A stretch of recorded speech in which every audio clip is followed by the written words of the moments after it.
Assalamualaikum warahmatullahi wabarakatuh.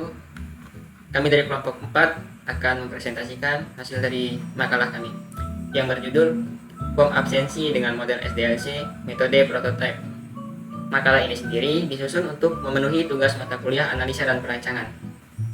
Makalah ini disusun oleh saya sendiri, Ade Dwi Putra, Dita Puji Lestari, Hasan Maulana, dan Junaidi Ahmad Basori. Di dalam makalah ini terdapat kata pengantar, daftar isi, bab dan subbab. Di sini saya akan menjelaskan bab 1, pendahuluan. Yang pertama 1.1 yaitu latar belakang, di mana teknologi informasi di dunia saat ini berkembang dengan sangat pesat. Oleh sebab itu, banyak aspek yang berubah dalam kehidupan sehari-hari masyarakat. Dengan teknologi informasi yang cepat, sangat membantu dalam melakukan banyak hal. Perkembangan ini menghasilkan sistem informasi dan komunikasi yang melahirkan berbagai model inovasi baru, salah satunya dengan melakukan absensi online. Yang kedua yaitu 1.2 SDLC atau System Development Life Cycle. SDLC ini adalah tahapan-tahapan pekerjaan yang dilakukan oleh analis sistem dan programmer dalam membangun sistem informasi. Langkah yang digunakan yaitu meliputi yang pertama, melakukan survei dan menilai kelayakan proyek pengembangan aplikasi. Yang kedua, mempelajari dan menganalisis aplikasi yang sedang berjalan. Kemudian, menentukan permintaan pemakai aplikasi, memilih solusi atau pemecahan aplikasi dari masalah yang paling baik. Kemudian merancang aplikasi baru, membangun aplikasi baru, mengkomunikasikan dan mengimplementasikan aplikasi baru, dan yang terakhir yaitu memelihara dan melakukan perbaikan atau peningkatan aplikasi baru bila diperlukan. SDLC ini adalah keseluruhan proses dalam membangun sistem melalui beberapa langkah. Ada beberapa model SDLC. Model yang paling populer dan yang paling banyak digunakan yaitu waterfall.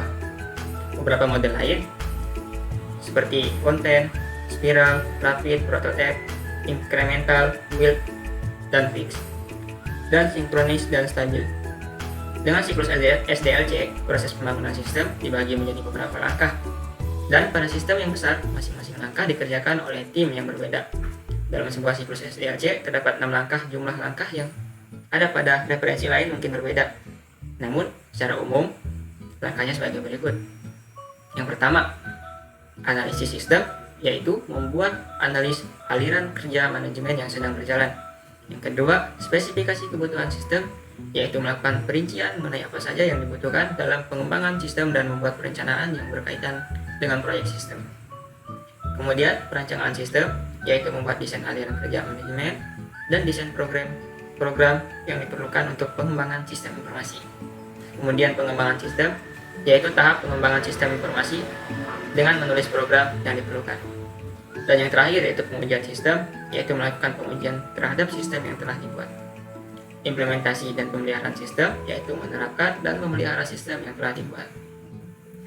Baik, yang selanjutnya masuk ke dalam bab 2, yaitu pembahasan yang akan dijelaskan oleh rekan saya, Junaidi Ahmad Basori. Saya Junaidi Ahmad Basori akan melanjutkan pembahasan bab 2. Di sini saya akan menjelaskan 2.1 yaitu metode penelitian. SDLC adalah tahapan-tahapan pekerjaan yang dilakukan oleh analisis sistem dan programmer dalam pembangunan sistem informasi. Model yang cukup populer dan banyak digunakan adalah waterfall. Beberapa model lain SDLC misalnya constraint, spiral, rapid, prototype, incremental, build, dan fix. Metode yang digunakan dalam penelitian ini adalah prototype, di mana metode ini dijabarkan suatu bisnis proses suatu sistem informasi yang sudah ada, namun tidak berjalan dengan baik sesuai dengan kebutuhan di lapangan. Metode prototype ini akan melakukan pengembangan dan pengubahan beberapa konten, dan namun yang dianggap tidak sesuai dengan kebutuhan. 2.2 Tujuan from absensi dengan model SDLC, metode prototype. Tujuan umum from absensi dengan metode SDLC ini adalah untuk memudahkan para pegawai untuk melakukan absensi dan mendapatkan kemudahan pula dalam menginput data dan memudahkan dalam berbagai penggunaan absensi. Fasilitas absensi berbasis aplikasi menampilkan beberapa konten, yaitu form input data, data pribadi, model report, absensi pulang, absensi masuk, dan yang lainnya. Metode yang digunakan dalam penelitian ini adalah prototype, di mana metode ini menjabarkan suatu proses, suatu sistem menginput data yang sudah ada namun tidak berjalan dengan baik dan sesuai dengan kebutuhan. Langkah-langkah perancangan. Berikut adalah rangka perancangan sistem yang digunakan dalam mekanisme pengembangan sistem dengan prototipe. 1. Mengidentifikasi kebutuhan memakai. 2. Membangun prototipe. 3. Evaluasi prototipe. 4. Pengkodean. 5. Penguji sistem. 6. Evaluasi sistem. 7. Menggunakan sistem. 2.4 adalah pembahasan hasil perancangan. Sebelum dikembangkan, dibangun sistem absensi berbasis online. Model absensi adalah manual dan membutuhkan tenaga yang cukup banyak. Di bawah ini beberapa temuan hasil survei terdapat absensi yang awal sebelum dikembangkan deployment, yaitu absensi masih menggunakan manual, pegawai mengisi absen dengan kertas yang telah disediakan oleh guru, terjadi penumpukan data, 4 pegawai direkam menggunakan Excel manual. 2.5 Ruang lingkup pengembangan, yaitu mencakup identifikasi user yang berkaitan dengan absensi online di lingkup SMP Islam juga. User yang bekerja dapat mengakses ke menu welcome, absen masuk, dan absen keluar, sedangkan admin dapat akses ke semua menu. Berikut adalah bab 3 yang akan dibacakan oleh rekan saya, Dita Puji Lestari. Perkenalkan, nama saya Dita Puji Lestari. Di sini saya akan melanjutkan bab 3, yaitu analisa dan desain sistem. Di bab 3 ini berarti use case diagram, desain use case diagram sistem aplikasi absensi. Di sini ada pegawai dan admin. Pegawai ini bisa mengakses absen pulang, absen masuk, dan menu welcome. Sedangkan admin dapat mengakses absen pulang, absen masuk, menu welcome, login, dashboard, input data, dan report. Dari use case di atas terdapat 2 aktor dan masing-masing aktor tersebut mempunyai tujuan yang berbeda, yaitu antara lain 1. User mempunyai tujuan untuk mengisi absen kehadiran. Admin mempunyai tujuan untuk mengakses menu admin, menginput data, dan merekap laporan absen. Selanjutnya adalah activity diagram. Pada dasarnya, activity diagram digunakan untuk memodelkan aspek dinamis sistem. Activity diagram merupakan teknik untuk menggambarkan logika prosedural, proses bisnis, dan jalur kerja. Berikut ini adalah activity diagram form absensi dengan model SDLC metode prototype. Activity diagram pegawai adalah pegawai mempunyai data, nama, NIP, posisi. Lalu pegawai melakukan masuk ke menu absen pulang dan memasukkan data. Setelah memasukkan data, akan masuk ke dalam database. Selanjutnya adalah masuk ke dalam menu absen masuk, yang mana dia akan memasukkan data. Setelah memasukkan data, akan masuk ke dalam database. Lalu mengakses menu welcome, masuk ke menu welcome, login, dan data ke database. Pada gambar activity di atas dapat dijelaskan bahwa pegawai dapat mengakses menu welcome dan melakukan absensi masuk dan absensi pulang dengan menggunakan data yang sudah disiapkan. Selanjutnya adalah activity diagram admin. Admin ini bisa melakukan login. Lalu dia akan mengakses menu home dan absensi.